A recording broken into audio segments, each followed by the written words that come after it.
Welcome to the English all. दोस्तों आप सबका बहुत बहुत स्वागत है आपके अपने YouTube channel the English all पर। मेरा नाम है अनुपम दुबे। अब जब एनसीएचएम की डेट ऑलरेडी डिक्लेयर की जा चुकी हुई है, 27 अप्रैल को एग्जाम है, मुझे उम्मीद है कि आप सबकी तैयारी जोरों शोरों से चल रही है। लेकिन मैं चाहता हूं कि आप सबकी तैयारी में हमारी भी एक महत्वपूर्ण भूमिका हो। इस सिलसिले में मैं एक बहुत इंपॉर्टेंट चीज आपके लेकर के आया हूं। जब भी आप अपनी तैयारी करते हैं तो उसका एक सबसे इंपॉर्टेंट पड़ाव होता है अपनी तैयारी को चेक करना। उसको चेक कैसे करते हैं? हम चेक करते हैं प्रीवियस ईयर के क्वेश्चन से, यानी पिछले साल के पेपर से आपको एक अंदाजा हो जाता है कि किस तरह से आपका प्रिपरेशन हुआ है और कितना आपको और प्रिपेयर करना है। अब एनसीएचएम के प्रीवियस ईयर के क्वेश्चन पेपर बहुत सारे वेबसाइट्स पे अवेलेबल हैं, कुछ सही फॉर्म में अवेलेबल है, कुछ गलत फॉर्म में अवेलेबल है। बट जैसे ही आप उनको डाउनलोड करने जाते हो, प्रॉब्लम क्या आती है कि आपको अपना ईमेल आईडी और मोबाइल नंबर देना पड़ता है उस एनसीएचएम के पीवाईक्यू यानी प्रीवियस ईयर क्वेश्चन पेपर को लेने के लिए। आज के इस वीडियो में हम क्या देखने वाले हैं? हम देखने वाले हैं बिना किसी ईमेल आईडी के, बिना किसी मोबाइल नंबर के, अगर आप एनसीएचएम का पेपर डाउनलोड करना चाहते हैं तो आप कैसे डाउनलोड कर सकते हैं। लेकिन एनसीएचएम का जब पीवाईक्यू की बात करते हैं तो 2 मिलेगा, 3 मिलेगा, 4 मिलेगा, इससे ऊपर तो नहीं मिलेगा।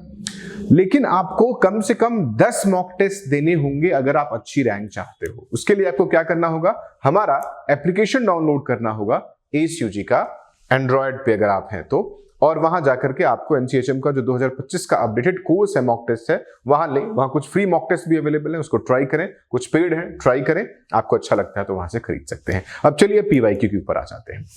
लेकिन यहां पर एक इंपॉर्टेंट चीज ये भी है कि क्या उसका आंसर की डिटेल एक्सप्लेनेशन में अवेलेबल होगा या नहीं अवेलेबल होगा, तो मैं वो भी आपको प्रोवाइड करा दूंगा कि पीवाईक्यू के साथ साथ उनका आंसर की अवेलेबल होगा। एक्सप्लेनेशन के लिए ऑब्वियसली आपको हमसे संपर्क करना ही पड़ेगा, वो आपको हमारे थ्रू ही मिल पाएगा। तो चलिए आपको क्या करना होगा, सबसे पहले देखते हैं इंपॉर्टेंटली, आपको एनटीए की जो ऑफिशियल वेबसाइट है उसको विजिट करना होगा।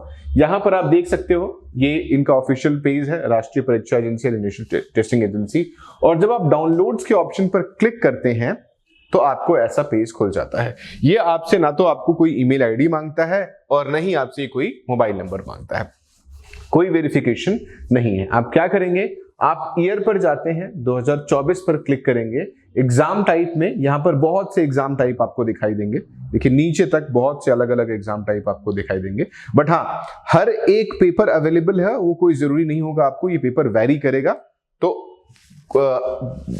हर साल का अपडेटेड क्वेश्चन पेपर ये नहीं देते हैं। यहां पर हम एनसीएचएम के ऊपर क्लिक कर लेते हैं, पेपर के ऊपर क्लिक कर लेते हैं। जैसे ही आप क्लिक करने जाते हो तो हम एनसीएचएम जेईई 2024 की बात कर लेते हैं, सर्च करते हैं। जब हमने सर्च किया तो क्या खुल के आ गया? एनसीएचएम जेईई 2024 ईयर आ गया, शिफ्ट 1 का पेपर आ गया। अब यहां पर हमने क्या डाउनलोड कर लिया? ये इनका क्वेश्चन पेपर डाउनलोड कर लिया। देखिए एग्जैक्ट क्वेश्चन पेपर जो है, जहां पर आप देख सकते हो कि ये इनका क्वेश्चन नंबर है, ये आपका आईडी है, क्वेश्चन आईडी है, और यहां पर मार्क्स इंडिकेट हुआ है। ये सारा आप डाउनलोड करके यहां देख सकते हो। फिर अगर आप चाहें कि इसका आंसर की कहां से है, तो आंसर की यहां पर जैसे आप डाउनलोड के कॉलम पर जाएंगे, हर एक क्वेश्चन का देखिए 21,001 का जो आंसर की है वो 3rd है, 11 मई को पेपर हुआ था, और ये सारा आंसर की आपको करेक्ट आंसर यहां पर मिल जाएगा। इस तरह से आप डाउनलोड कर सकते हैं। सिमिलरली अगर आप देखेंगे तो 2023 पर आप क्लिक करेंगे, 2023 पे क्लिक करने के बाद सीधे सर्च पे दे देते हैं, लेकिन वो नहीं जा रहा है क्योंकि पेपर का नाम उस वक्त अलग था। 2023 पर क्लिक कर लेते हैं तो यहां पर जैसे ही आप एनसीएचएम पर जाएंगे, सिलेक्ट करेंगे, तो यहां पर आपको देखना पड़ेगा कि आप देखोगे एनसीएचएम जेईई 14 मई 2023 का पेपर था और आंसर की यहां पर है, तो इसको सर्च करेंगे तो आपको प्रोसेसिंग में मिल जाएगा। बट यही जैसे मैंने कहा था कि ये देखो आप नो डेटा फाउंड करके आ जाता है। तो यहां पर इनके पास ऐसा नहीं है कि एकदम सटीक डेटा मिल जाता है, कुछ मिसिंग डेटा भी रहता है। अब शिफ्ट 1 नहीं मिल रहा है तो आप एक काम कर सकते हैं कि चलिए हम देख लेते हैं आंसर की के बारे में। तो टेक्निकली वो भी अवेलेबल नहीं होगा, देखिए अभी प्रोसेसिंग में दिखा रहा है। बट हाँ, आपको कम से कम 1 या 2 क्वेश्चन पेपर तो मिल जाएगा। अगर आपको पिछले 3 साल के accurate question paper ditto copy चाहिए तो वो हमारे जो एनसीएचएम का मॉक टेस्ट हमने बनाए हुए हैं वहां जाकर के आपको मिल जाएगा। वहां आप जब उस एप्लीकेशन डाउनलोड करेंगे, उसको देखेंगे, तो वहां पर हमने 3 साल का पीवाईक्यू यानी 2024 का अपडेटेड, 2023 का अपडेटेड और 2022 का अपडेटेड पीवाईक्यू वहां पर हमने लगा रखा हुआ है, उसको उसमें ऐड कर रखा हुआ है, वहां से आप देख सकते हैं। फिर भी अगर आपको किसी तरह की हेल्प चाहिए, कोई सहायता चाहिए, तैयारी के लिए गाइडलाइंस चाहिए, या कोई मॉक टेस्ट में हेल्प चाहिए या कुछ भी पूछना हो तो आप कमेंट सेक्शन में पूछ सकते हैं। अदरवाइज मैंने व्हाट्सएप नंबर दे रखा हुआ है, वहां तक पहुंच सकते हैं। एक बार एक बच्चों का बड़ा कॉमन क्वेश्चन होता है कि पेपर का लैंग्वेज कैसा आता है, तो बता दूं कि पेपर का लैंग्वेज बाइलिंगुअल होगा, हिंदी इंग्लिश दोनों मिक्स आएगा।